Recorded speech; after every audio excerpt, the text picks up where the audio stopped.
Before we start the show today, I wanted to take a minute to talk about the overwhelming response we got to our last video where I was learning how to run a bulldozer and Doug said these infamous words. Come on, princess, give it some gas! Since that time, we've been getting emails and comments like this one where this guy said him and his 3 sons quote that on a regular basis at home anytime they're in the car, tractor, or side-by-side. So I thought I've got to get a t-shirt made for all these people who thought that that was absolutely hilarious. They'll be available for sale on our hometown-acres.com website, and I'll have a link down below. Anyway, on with the show. Hey everybody, Adam here with Hometown Acres. Welcome back. So today we're going to turn this into this, and we're going to save a bunch of money in the process by doing it ourselves, and we've got a couple of new pieces of equipment that are going to help us do this. Let me show you what I'm talking about. So if you remember from some of our previous videos, from this fence line all the way over used to be all woods and underbrush, and the reason we started clearing this out was because we were trying to develop our spring head to feed our pond. So now that we've got all of our field tile in here and we've got our spring head developed, you know, we had only pushed back maybe 30 or 40 feet into the trees here. And we started thinking, man, if we just kept pushing this back up, this would be a really nice area to get some grass seed down, level it all out. So that's what we're doing today. We had the excavator in here to rip out all of the underbrush. The dozer came in here and kind of smoothed everything up. And we're gonna go in here and finish grade this with the tractor, fluff up all the soil, get some grass seed down, and get some straw blown on it. To help us with this, Titan Attachments was kind enough to send us a 5-foot rotary tiller. And what this is gonna do is 2 things. It's gonna help us chop up all of the roots that are still sticking up from any of those saplings that didn't get pulled out with the excavator or pushed out of the way with the bulldozer. The second thing is it's gonna help us prepare our soil for seed. So it's gonna fluff all of this back up and help us get good seed to soil contact. After that, the plan is going to be we're going to put the land plane on the back of this and kind of drive over this and smooth it all back out. Then we're going to get seed down. And then I rented for today a straw blower that basically chops up bales of straw and then blows it out so you don't have to go out there and hand spread your straw. So we got a full day ahead. Let's go ahead and get started. One other thing I forgot to mention before we get started is this rototiller is a forward spinning rototiller, and for the type of soil and the type of material we're working with today, that is very important. So you're not going to get as much soil disturbance with a forward spinning one just because it's going to want to kind of jump up on top of the soil instead of digging down in. But with rocks and sticks and whatever else we have in this soil, if we had a reverse spinning that would be more aggressive to disturb the soil, you would likely get jams and you'd be breaking shear pins or slipping your clutch on the gearbox on that and probably destroying your rototiller or your tractor. So when you've got a lot of foreign objects in your material, a forward spinning rototiller is a lot better because it basically just wants to shove it down under the rototiller instead of bringing it back up into, you know, the shield and the guard and kind of jamming it all up. So something to consider. All right, let's go ahead and get started.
All right, so we've got this all chewed up. That rototiller did a really nice job of breaking up all these roots. I did get a couple little saplings that I ended up getting wrapped around the drive shaft, and I had to get the Sawzall out and cut that off. But other than that, it did awesome. Kicked all the stones out the backside, and now that this is all chopped up and ready to go, we're gonna go get the land plane on here and get this all smoothed out before we start seeding.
Not looking too bad after running the land plane over it, if I don't say so myself.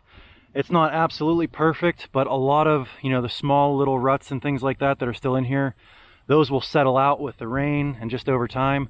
And also in the spring, I'm probably going to end up renting a roller and bringing a roller in here and rolling this all out. And any of the small little roots and saplings that are still left, those will get taken care of with the brush hog in the spring.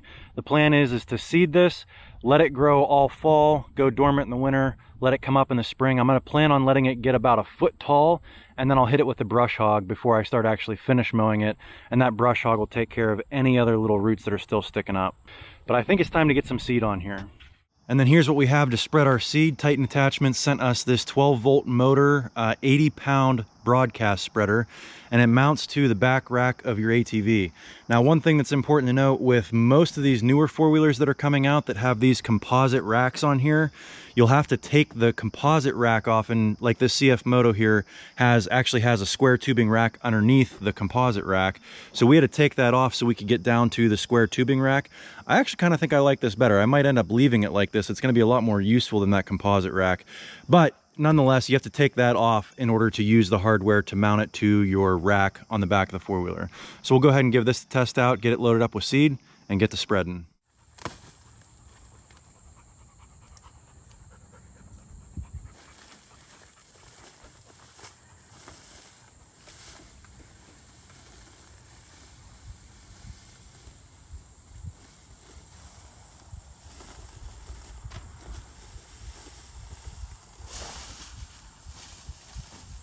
Now they say this is rated for 80 pounds. This is a 40-pound bag of seed, so it's probably rated for weight, but not necessarily volume, because this is full now, and I wasn't able to get a full 40-pound bag in there. So the hopper's a little small, but it is sturdy. I think it would support, 80 pounds if you had more of a dense, heavier seed. The other nice thing is it comes with this cover, so that if you're going to be on uneven terrain like I'm going to be today, it's not going to be spilling out while you are trying to spread it. There we go.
Well, I think we put it down just about as even as we could. I guess we'll find out in a couple weeks if we missed any spots, but I think that should be pretty good coverage. Let's go ahead and get the straw blower out, get some straw in here. So this is what we're going to be using to be spreading our hay. And yes, we are using hay instead of straw. The main reason people like to use straw instead of hay is going to have wild seeds in it from the field where the farmer cut the hay. Straw does not. But this is not going to be a well manicured lawn here. I'm probably only going to be finish mowing this half as often as I do inside the fence over there. So I'm not too concerned about wild weeds getting in here. But this is a bale chopper. And basically it has this big tub on it. You cut the strings off your bale of hay. This rotates around. And then on the inside, you've got some knives there that cut up your bale of hay. And then it blows it out through the chute like a fire hose. I'm going to have my dad running the chute. He's got a mask on, so he's not breathing in all that stuff. And then I'm going to be going to the pickup truck, grabbing the bales of hay, cutting the twine off of them, and loading the hopper. So the other nice thing is this is on pallet forks, so we're going to have to move this a couple different times to get the entire area covered. It's nice that I can just put this on the pallet forks and move it wherever I need to with the tractor. So with that said, let's go ahead and start spreading some hay.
All right, guys, that was a full day, and it was about 81 degrees and really humid out today. That was a lot of work and a lot of sweat equity. But I mentioned at the beginning of this video that we were going to save a lot of money by doing this ourselves. So I got quotes to have somebody come in and hydroseed for us, and their quote was about $3,500 an acre. Now this area here is about an acre and a half, so that would have been, what, $5,000, something like that. My total cost into this was about $450 in seed. I had $200 in a rental of this machine, which, by the way, this thing is pretty slick. Definitely a two-man operation, and it definitely takes a little while to get the hang of it. It has its quirks. It likes the straw in there just a certain way. It kind of likes smaller bite-sized pieces of straw instead of trying to jam the whole hay bale down in there. The other thing is you want to let gravity do the feeding. You don't want to try jamming it in there, because if you get a jam, then you got to pull it all back out. But once we got it figured out, we actually got moving pretty good. The section up there in the woods, we were moving a little slow. This section down here went really fast after we figured out what we were doing. I tried giving my dad the easy job by letting him, run the end of the fire hose here, and I was feeding hay bales. But after we got through, a couple hours of this, I actually think he might have had the tougher job, because he was saying by the end of the day, the end of that nozzle was getting pretty heavy. And there was a lot of times where I'd throw in a couple hay bales and it was good to go for a little while, just let it eat. So yeah, guys, like I said, about $5,000 to pay somebody to come in here and hydroseed this for us, or $650 to buy the seed, rent the bale chopper, and do it ourselves. I think we made the right decision. We saved a ton of money, and I got a great workout in. Anyway, if you guys enjoyed this video, give us a big thumbs up, click that subscribe button, and we'll catch you on the next one. Thanks for watching.